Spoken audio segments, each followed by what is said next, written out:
सर्वांना ना हा मार्केटमधला महागडा पदार्थ भरपूर आवडतो, पण तोच बाहेरचा नाही बरं का, घरीच बनवून खाल्ला तर अतिशय उत्तम. बनवायला अतिशय साधी सोपी रेसिपी आहे आणि झटपट बनते, अतिशय हेल्दी सुद्धा होते. तर त्यासाठी करायचं काय बघा, इथे आपल्याला सुरुवातीला तूप घ्यायचंय. तुपामध्ये पिठी साखर घालून तर बघा महागडा मार्केटमधला पदार्थ तुम्ही घरीच बनवून खाल, मुलांपासून मोठ्यांपर्यंत सर्वांना आवडेल.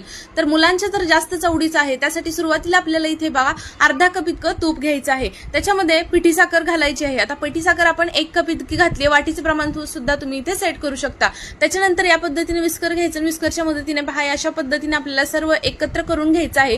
अजिबात याच्यामध्ये दूध पाणी वगैरे कोणतीही गोष्ट घालायची नाही. आणि तूप घेत असताना आपल्याला घट्टच घ्यायचं आहे, वितळेला अजिबात घ्यायचं नाही. इथे पाहू शकता अशा पद्धतीने क्रीमी टेक्स्चर आलं पाहिजे, टोकं उभा राहिली पाहिजे, असं मिश्रण फेटून घ्यायचं. त्याच्यानंतर आपल्याला त्याच्यामध्ये पाव कप इतकं बेसन घालायचं, चाळूनच घालायचं. नंतर इथे 1 कप इतका थोडं थोडं करून मैदा घालून घ्यायचा. मैदा घालून झाला की लगेचच आपल्याला इथे पाव कप इतका अगदी बारीक असा रवा घ्यायचा आहे. जर तुमच्याकडे मोठा रवा असेल तर मिक्सरमधून वाटून घ्या आणि तो सुद्धा चाळून घ्या. चाळून घेतल्यानंतर पहा आता आपल्याला त्याच्यामध्ये बेकिंग पावडर घालायची आहे अर्धा टीस्पून आणि पाव चम्मच इतका बेकिंग सोडा घालायचा. इलायची पावडर अर्धा चम्मच इतकी घालून घ्यायची आणि परत छान एक वेळा मिक्स करून घ्यायचं आहे. आता इथे ना व्यवस्थित विस्करणं होत नाहीये, त्याच्यामुळे हातानेच मळून घेतलं. पाणी दूध वगैरे अजिबात इथे वापरायचं नाही. पाहू शकता मस्त असा घट्ट तयार गोळा झालेला आहे. आता हा गोळा आपल्याला की नाही झाकून 15 मिनिटासाठी ठेवून द्यायचा आहे.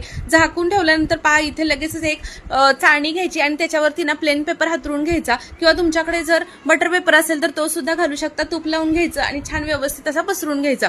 त्याच्यानंतर इथे पहा 15 मिनिटानंतर आपलं हे मिश्रण छान तयार झालंय. लगेच छोटासा लिंबाचा आकाराचा गोळा काढून घ्यायचा आणि अशा पद्धतीने याची ना आपल्याला बिस्किट बनवून घ्यायचे आहेत. आज जे काही मार्केटमधून आपण ही नानकटाई महागडी एवढी घरी विकत आणतो, त्यापेक्षा ही जर साध्या सोप्या पद्धतीने आणि झटपट घरीच बनवून खाल्ली तर बाहेरचं तुम्ही आणणारच नाही, घरीच बनवून खाल. तर यासाठी पहा इथे सर्व मिठाई तयार करून घेतली ही बिस्किट. आता ही ना 20 मिनिटासाठी आपल्याला फ्रीजमध्ये ठेवून द्यायचे. 20 मिनिटानंतर लगेच इथे प्रीहीट करून घेतलेलं भांड, त्याच्यामध्ये आपल्याला एक 20 ते 25 मिनिटं छान अशी लो फ्लेमवरती बेक करून घ्यायची. पाहू शकता मस्त अगदी क्रॅक आलेले आहेत. अगदी आपण ओव्हनमध्ये वगैरे बनवतो, अगदी मार्केटमधली मिठाई असते क्रॅक आलेली. वरतून थोडेसे ड्रायफ्रूट इथे लावलेले आहेत मी चुरा करून मस्त.